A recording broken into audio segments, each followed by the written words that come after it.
I'm Donavan Montague, and this is my testimony. So, like, Donnie, I'm just kind of curious. Like, what was your life growing up, and what kind of circumstances were you raised with? Growing up, I definitely moved around a lot. I think I went to 5 different schools, and that was kind of hard. But I made a lot of friends in the process, so it was pros and cons to that situation. And for a while, my childhood would say normal. When I say normal, I mean like doing kid stuff, having fun, and not really worrying about much. But when I got to the 5th grade, like I said, that's when I started moving around, and I didn't really have a male role model in my life because my dad went to jail, and so my mama had to kind of do both. And when she remarried, there was a lot of physical abuse that went down in that house that as a young boy I really couldn't do anything about, but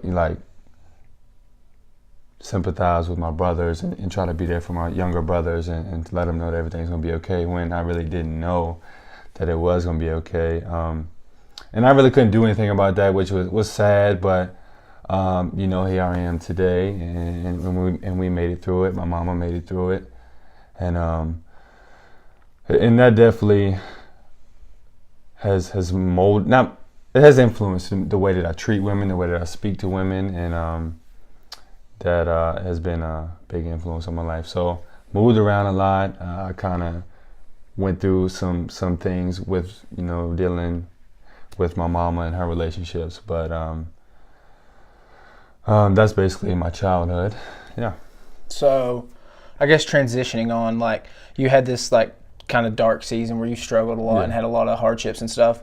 Was there a turning point, or I know we had talked before, there were some influential people that came into your life and kind of helped you. You want to expand on that real quick? Well, so in high school, I was about to graduate. Well, okay, let's back up a little bit. Bring it back. All right.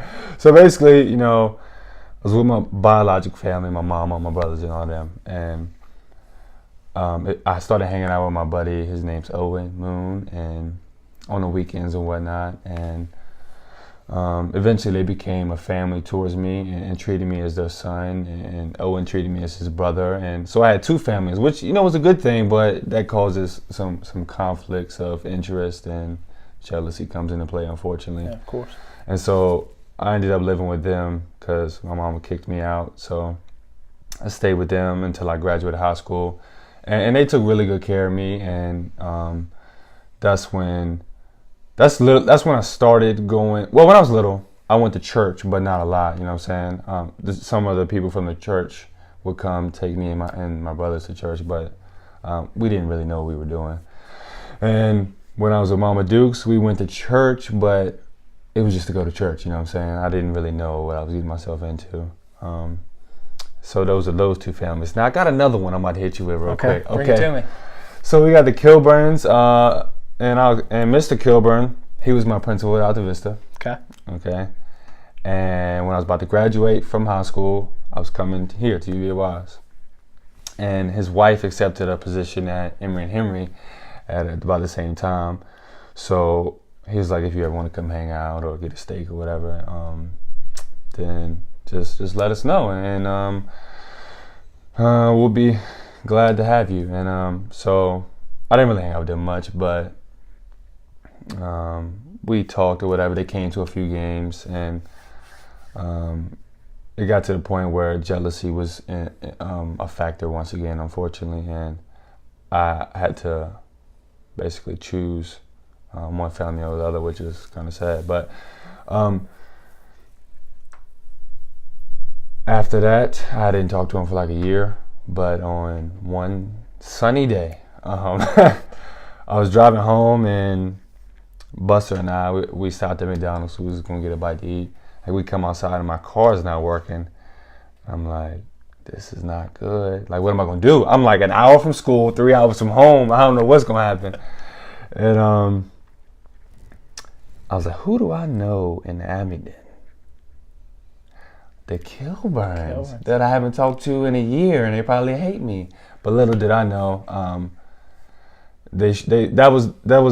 so when I called them, they didn't hesitate to come help me and make sure that I was okay and was gonna make it back home safely. And that was the first time that in my life where I was shown unconditional love. Like, I hadn't talked to them in a year. We fell off on bad terms, and they did not hesitate to talk to me, to help me, to love me, even though, I mean, I'm sure they had a little bit of like, you know what I'm saying, this little rascal did this, but that was the first time that I was shown God's unconditional love through people here on earth. And so basically that's my three families. I got my biological family, I got my mama Dukes, my papa Dukes, Owen, all of them. And we got Brienne and Jason and the Kilburns. And it's hard. It's really hard managing three families, you know, trying to please everybody, because everybody wants to hang out with you because they love you. Yeah. And it's great to have that love and support, but it gets overwhelming sometimes. But I've been learning how to handle that better every day that goes by. Yeah. Well, I guess you kind of talked about like growing up, you kind of started to get like involved in church and stuff, but you didn't really like know what was there like a swing point or anything like when you were in college, like anything you did that kind of brought you like to God or brought you closer to God originally? Absolutely. I started getting involved with some Bible studies that I never really did before. And my excuse always was I didn't read the Bible because I didn't understand it. Like, I would read it, but I didn't know what was happening because, you know, the translation is a little weird. Yeah. So, you know, I went to Bible study that my boy Danny started, and Christian, of course. It was a three amigos that got it going, and I've been going to that ever since. But that really began my quest of trying to figure out who God was, and why was I why was I concerned? Why was I trying to figure out what was going on? And you know, everything I went through with childhood and high school and coming to college and not being happy and having a lot of ups and downs, I knew that somebody or something or someone was watching me, someone was taking care of me, because there were some situations that I don't know how I made it out of, how my brothers made it out of, how my mama made it out of, and I just knew that someone was always taking care of us. And so I wanted to find out who it was, you know. So I started coming to Bible study, and